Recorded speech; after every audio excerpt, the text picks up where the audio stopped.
حضرت معاویہ صحابی ہیں، کاتب وحی ہیں، حضور کے برادر نسبتی ہیں، صالح ہیں، ام حبیبہ بہن ہے ان کی جو حضور کی زوجہ محترمہ ہے، ان کا مقام بہت بلند ہے، لیکن ہم انہیں خلفائے راشدین میں شامل نہیں کرتے، اس لیے کہ ان کا جو خلافت کو اختیار کرنا یا حکومت اختیار کرنا یہ قبائلی عصبیت کی بنیاد پر تھا، باہمی مشورے کی بنیاد پر نہیں تھا۔ لیکن 20 سال تک ان کا دور حکومت ہے اور کوئی خون ریزی نہیں، کوئی غارت گری نہیں، کوئی اختلاف نہیں، کوئی بغاوت نہیں، کوئی جھگڑا نہیں، مدبر اس درجے کے تھے۔ اب آئیے آخری سٹیج آئی، حضرت معاویہ کو مشورہ دیا گیا، مغیرہ ابن شعبہ ایک بزرگ صحابی تھے، کہ دیکھیے جناب امیر، مسلمانوں میں اختلاف ہوا، 4.5 سال 5 سال خانہ جنگی رہی، اب اگر پھر معاملہ آپ کے انتقال کے بعد ایسے ہی چھوٹ گیا تو اختلافات ہوں گے، جھگڑے ہوں گے، مختلف دعوے دار سامنے آئیں گے، جنگیں ہوں گی، پھر دوبارہ جو ہے فساد ہو جائے گا،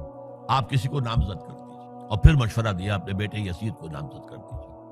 حضرت معاویہ ریلیکٹنٹ رہے، لیکن اس کے بعد انہوں نے مان لیا اور فیصلہ کر لیا۔ یہاں میں چاہتا ہوں کہ بات سمجھ لیں اچھی طرح، اس معاملے میں اگر آپ حضرت معاویہ کی نیت پر شک کریں گے تو مجھے آپ کے ایمان پر شک ہو جائے گا۔ نیت پر نہیں، غلطی ہو سکتی ہے، صحابی ہیں، نیت غلط نہیں تھی، نیت کیا تھی؟ اور میں سمجھتا ہوں 100% درست تھی کہ اب اتنا پانی گزر چکا ہے پل کے نیچے سے وقت کے دریا میں کہ بارے صحابہ سب رخصت ہو چکے، اب اکثریت 9 مسلموں کی ہے، عصبیتیں بھی ہیں، قبائلی عصبیتیں ختم تو نہیں ہوئی، لہذا جب تک کوئی قبائلی عصبیت پیچھے نہیں ہوگی حکومت کے، حکومت نہیں چل سکے گی۔ یہ ابن خلدون کا لفظ ہے، عصبیت، کوئی چیز جو جوڑے آپ کو۔ تو دینی عصبیت اب کمزور پڑ گئی ہے، اس لیے کہ حضور نے جن کو تربیت دی تھی وہ اب گئے، اکثر و بیشتر گئے۔ اب اگر ایسے چھوڑ دیا گیا اور کوئی قبائلی عصبیت پشت پر نہ آئی تو پھر خانہ جنگی ہوگی، 5 سال تک ہوئی۔ اس بنا پر انہوں نے اسے صحیح سمجھا۔ آپ اختلاف کر سکتے ہیں، صحابہ کی رائے سے اختلاف ہو سکتا ہے، لیکن آپ ان کی نیت پر شک نہیں کر سکتے۔ بہرحال واقعہ کیا ہے تاریخی اعتبار سے کہ یہ 10ویں سال میں نامزد کر دیا یزید کو اپنے بعد خلیفہ کے لیے، ولی عہد۔ اس وقت تقریباً سب نے بات مان لی سوائے 5 افراد کے۔ وہ 5 افراد بہت اہم تھے، بہت اہم۔ ابو بکر اہم ترین آدمی تھے، ان کے بیٹے عبد الرحمن ابن ابو بکر۔ عمر نمبر 2 تھے، عبداللہ ابن عمر۔ زبیر عبداللہ ابن زبیر۔ عباس عبداللہ ابن عباس، اور حسین ابن علی۔ حضرت حسن کا انتقال ہو گیا تھا۔ اہل تشیع کا کہنا یہ کہ زہر دیا گیا، واللہ اعلم، میں کچھ نہیں کہہ سکتا، میں کوئی تاریخ کا محقق اس معنی میں نہیں، میں موٹی موٹی باتیں جانتا ہوں۔ بہرحال انتقال ہو گیا تھا، 5 آدمیوں نے نہیں مانا، لیکن دیکھیے یہ تھی تدبر کی بات حضرت امیر معاویہ کی۔ کوئی دباؤ نہیں ڈالا، کوئی جبر نہیں کیا، کوئی کسی کو نقصان نہیں پہنچایا کہ نہیں مان رہے تو یہ کر دیں، نہیں۔ دیکھیں گے جب وقت آئے گا۔ جب وقت آیا حضرت معاویہ کے انتقال کے بعد، اب ایک صاحب جا چکے تھے، حضرت عبد الرحمن ابن ابی بکر فوت ہو چکے، اب 4 رہ گئے، 3 عبادلہ، عبداللہ ابن عمر، عبداللہ ابن عباس، عبداللہ ابن زبیر، ایک حسین ابن علی رضی اللہ تعالی عنہم اجمعین۔ جب بیعت ہو گئی یزید کی تو اب ان کے درمیان اختلاف ہوا۔ یہ بات اچھی طرح سمجھ لیجئے، تاریخی حقائق، موٹے حقائق کو چھوڑ کر باریکیوں میں جب پڑھتے ہیں تو معاملہ غلط ہو جاتا ہے۔ موٹے حقائق کو سمجھیں، جیسے کہتے ہیں میکرو اکنامکس اور مائکرو اکنامکس۔ میکرو ہسٹری جو ہے، 2 ایک طرف ہو گئے، 2 ایک طرف ہو گئے۔ عبداللہ ابن عباس کی رائے ہوئی کہ اگرچہ یہ غلط کام ہوا ہے، یہ قیصر و کسریٰ کی سنت پر عمل ہو رہا ہے، لیکن یہ ایسی بڑی بات نہیں ہے کہ خوریزی شروع کر دی جائے اور امن و امان ختم ہو جائے. یہی بات عبداللہ ابن عمر کی ہو گئی. یہ دو تو یکجا ہو گئے. مصلحت کہہ لیں جو بھی سمجھے، لیکن نیت پر حملہ نہیں کر سکیں گے آپ. دیانتاً انہوں نے یہ سمجھا کہ اب جب کہ ہو گیا معاملہ تو ٹھیک ہے. حرام مطلق تو کہیں نہیں لکھا ہوا قرآن کے اندر کہ بیٹا نہیں ہو سکتا، کہیں نہیں لکھا ہوا. بہرحال ان دو کی رائے یہ ہوئی کہ اگرچہ کام غلط ہے لیکن اتنا غلط نہیں ہے کہ اس کو چیلنج کیا جائے اور اس سے جو ہے خانہ جنگی شروع ہو جائے اور فساد شروع ہو جائے. دو کی رائے یہ ہوئی کہ نہیں، we have to challenge it come what میں.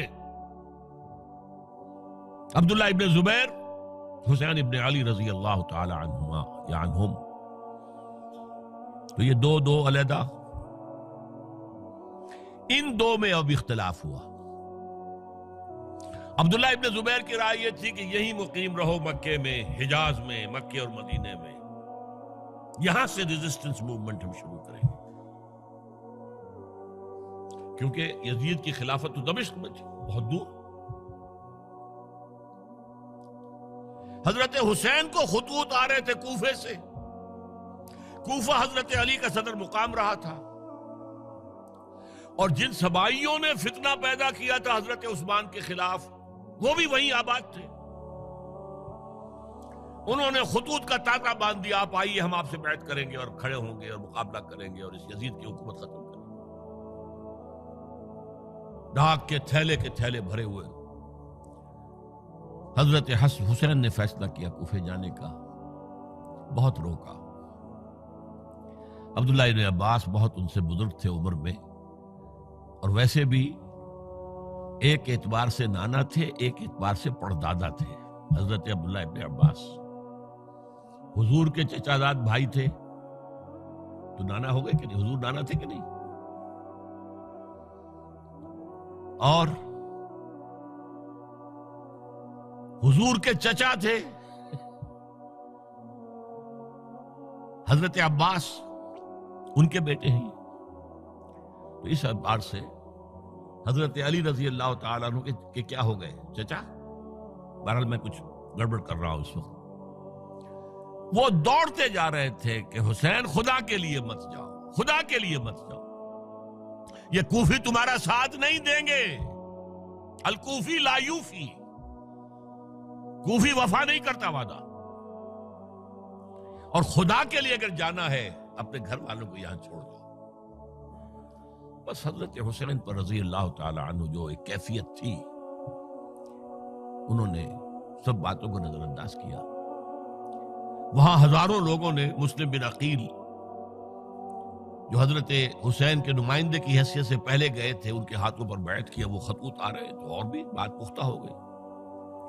ابھی راستے ہی میں تھے کہ پتہ چلا کہ ابن زیاد گورنر بن کر آیا ہے، اور اس نے جو وہاں پر تشدد کیا ہے اور ڈنڈا برسایا ہے، سب بیعت توڑ کے گھروں میں چھپ گئے.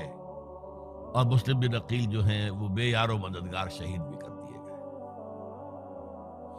حضرت حسین نے ارادہ کیا کہ واپس ہو جائے مدینے کی طرف. اب مسلم بن عقیل کے بیٹے جو ہیں، وہ عرب کی ایک غیرت ہے، ایک آنر جسے آج کل کہتے ہیں، ہم اپنے باپ کا بدلہ لیے بغیر نہیں جائیں گے. اور حضرت حسین کی شرافت اور مروت، یہ لوگ میرے ساتھ آئے تھے نا، میرا ساتھ دے رہے تھے، اب میں ان کا ساتھ کیسے چھوڑوں؟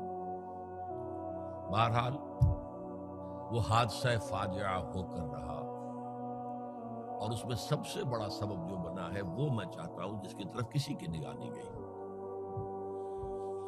افسوس یہ ہے کہ میرا اس پر جو کتاب چاہے سانحہ کربلا وہ آؤٹ آف پرنٹ تھا. کوشش تھی کہ آج یہاں وہ پیش کیا جاتا، مختصر ترین، لیکن آپ دیکھیں گے کہ کلیئر ہو جاتی ہے ہسٹری. دو کتابچے ہیں. شہید مظلوم، میرے نزدیک مظلوم ترین شہید حضرت عثمان رضی اللہ تعالی، اور سانحہ کربلا، بہت بڑا سانحہ ہے، اس میں کوئی شک نہیں. حضرت حسین کا صبر اور مثابرت اور استقلال اور شجاعت، یہ مثالی ہے تاریخ کے اندر. اپنے سامنے جو ہے، اپنے ایک ایک کر کے چراغ گل ہو رہے ہیں.